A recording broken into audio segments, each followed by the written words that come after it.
अपने जीवन के विषय में आज्ञा पालन नहीं किया जाता सुभद्रा, निर्णय लिया जाता है। यदि तुम कल सवेरे पूजा के लिए जाओगी तो अर्जुन अवश्य तुम्हारा हरण कर लेगा।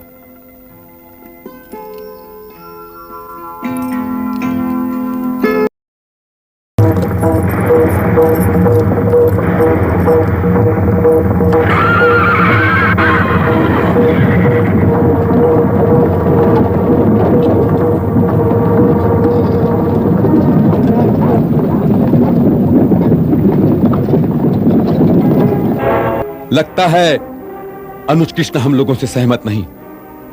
मैंने तो कुछ भी नहीं कहा दाऊ। तुम्हारे कुछ ना कहने से ही तो मैं घबराता हूं। क्या तुम्हें याद नहीं कि जब तुमने रुक्मिणी का हरण किया था तो उसके भाई रुक्मी ने तुम्हारा रास्ता रोक लिया था?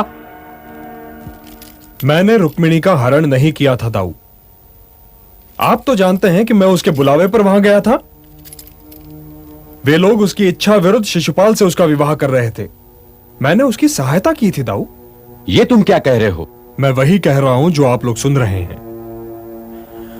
कहीं ऐसा तो नहीं दाऊ कि सुभद्रा की इच्छा विरुद्ध जो आप उसका विवाह दुर्योधन से करने की योजना बना रहे थे उसका उसे पता चल गया हो और उसने अर्जुन से सहायता मांगी हो? और सुभद्रा को ही किसने बताया कि मैं दुर्योधन से उसके विवाह पर विचार कर रहा हूं? और तुम्हें किसने बताया कि वो दुर्योधन से विवाह नहीं करना चाहती? मुझे स्वयं सुभद्रा ने बताया दाऊ कि वो दुर्योधन से विवाह नहीं करना चाहती। और उसे ये किसने बताया? मैंने।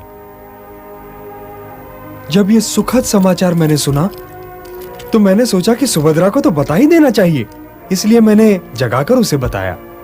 अच्छा, जगाकर बताया? जी दाऊ। तो उसने तुमसे क्यों सहायता नहीं मांगी? मैंने तो साफ कह दिया कि दाऊ दुर्योधन को वचन दे चुके हैं, इसमें मैं कुछ नहीं कर सकता। तो उसने अर्जुन से कब सहायता मांगी? उसका संदेशा लेकर अर्जुन के पास कौन गया? और अर्जुन को ये किसने बताया कि वो पूजा के लिए जा रही है? इन सब प्रश्नों के उत्तर तो स्वयं सुभद्रा ही दे सकती है दाऊ, परंतु ये तो स्वयं उसके अंगरक्षकों ने मुझे बताया है कि जब अर्जुन ने उसे अपने रथ पर उठा लिया था तो उसने अपने अंगरक्षकों को सहायता के लिए नहीं पुकारा था।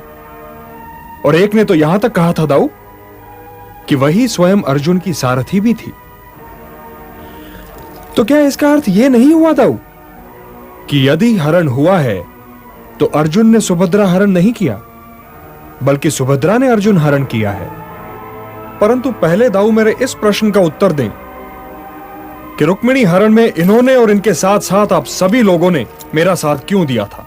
स्वयं दाऊ जिन पांडवों की सेवा भावना का बखान करते नहीं थकते, क्या उनमें से कोई भला अपनी बुआ के घर का अपमान कर सकता है? सच पूछिए तो अर्जुन ने हमारा मान बढ़ाया है। द्रौपदी स्वयंवर में कर्ण भी मत्स्य का भेद कर सकता था। तो ऐसे स्वयंवरों का अर्थ क्या है? पुत्री कोई पशु नहीं है जो पुरस्कार बनाकर किसी को दे दिया जाए। वो कोई वस्तु नहीं है जो हारी या जीती जा सके। अर्जुन ने हमारी विवाह प्रथा का यह दोष देखा और सुभद्रा हरण द्वारा हमारे मान की रक्षा की। हमें तो उसका आभारी होना चाहिए। और इस नाते में खोट क्या है? पार्थ पांडु पुत्र है, द्रोण शिष्य है, सर्वश्रेष्ठ धनुर्धर है। योद्धाओं की इस भीड़ में क्या कोई ऐसा है जो अर्जुन की मित्रता ना चाहता हो? वो भारत है, शांतनु का पोता है, कुंती भोज का नाती है। त्रिलोक में सुभद्रा के लिए मुझे तो इससे अच्छा कोई और वर दिखाई नहीं देता। महादेव के अतिरिक्त कौन है जो उसे रणभूमि में हराने की सोच भी सके? मैं तो कहता हूं कि आप लोग जाइए और उसे मान सम्मान के साथ द्वारिका ले आइए। यदि वो आप लोगों को हराकर इंद्रप्रस्थ पहुंच गया तो सारे संसार के लिए द्वारिका हंसने का विषय बन जाएगा। मैं जानता था कि यदि इसे बोलने का अवसर मिला तो यह हम सबको चुप करा देगा। अब आप लोग जाइए और जवाईराज को बहला के ले आइए। बिगड़ी बात संवारना सांवरिया की रीत, पार्थ सुभद्रा मिल गए, हुई प्रेम की जीत। महावर लग गई और वातावरण सुहाग की सुगंध से गमक गया। सुभद्रा के माथे पर चांद का टीका लग गया, कलाइयों में चूड़ियां बजने लगीं और श्री कृष्ण की मुस्कान की छांव में सुभद्रा वरमाला लेकर अर्जुन की तरफ चली। ओम भद्रं कर्णैर्विशृणुयाम देवः भद्रं पश्येमाक्षभिर्यजत्रा। सुभद्रा का हरण करना आसान था, परंतु द्रौपदी से उसका परिचय कराना जानलेवा काम है। और सुभद्रा उलूपी या चित्रांगदा नहीं थी कि उसे द्वारिका में छोड़ जाता।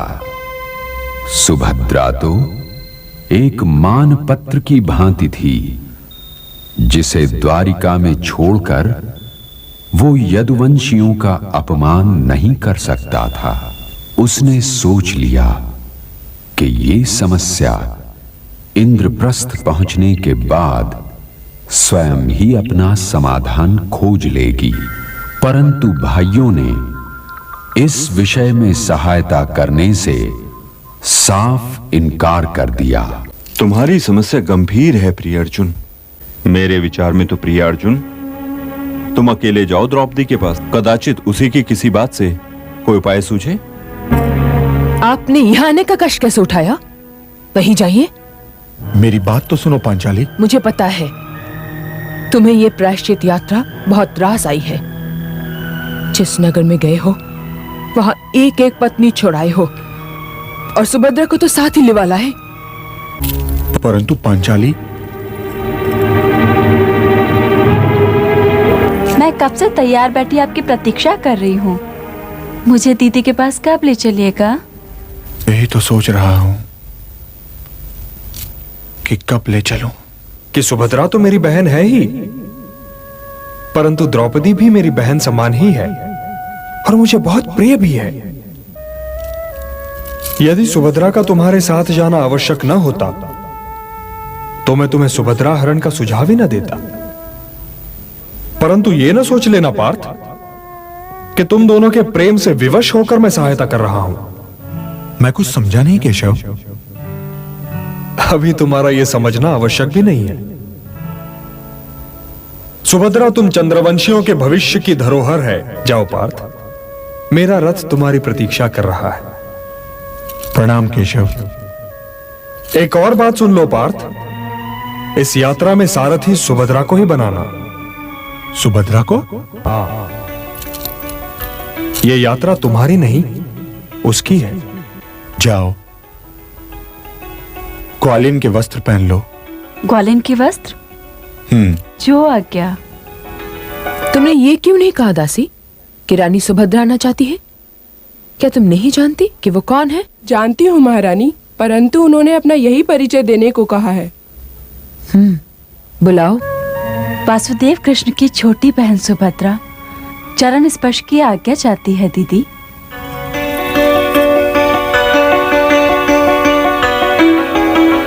वासुदेव की बहन मेरी सौत नहीं हो सकती।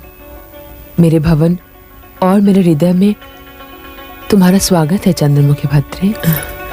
कृष्ण की बहन मेरी बहन है, उसका स्थान मेरे चरणों में नहीं सदैव मेरे हृदय में होगा। दीदी। गंगा यमुना सी मिली धाराएं अनमोल, द्रवित हो उठी द्रौपदी सुन कर मीठे बोल, सुन कर मीठे बोल। सुभद्रा के आ जाने से इंद्रप्रस्थ के चंद्रवंशी राजघराने की जीवन रेखा सुरक्षित हो चुकी है।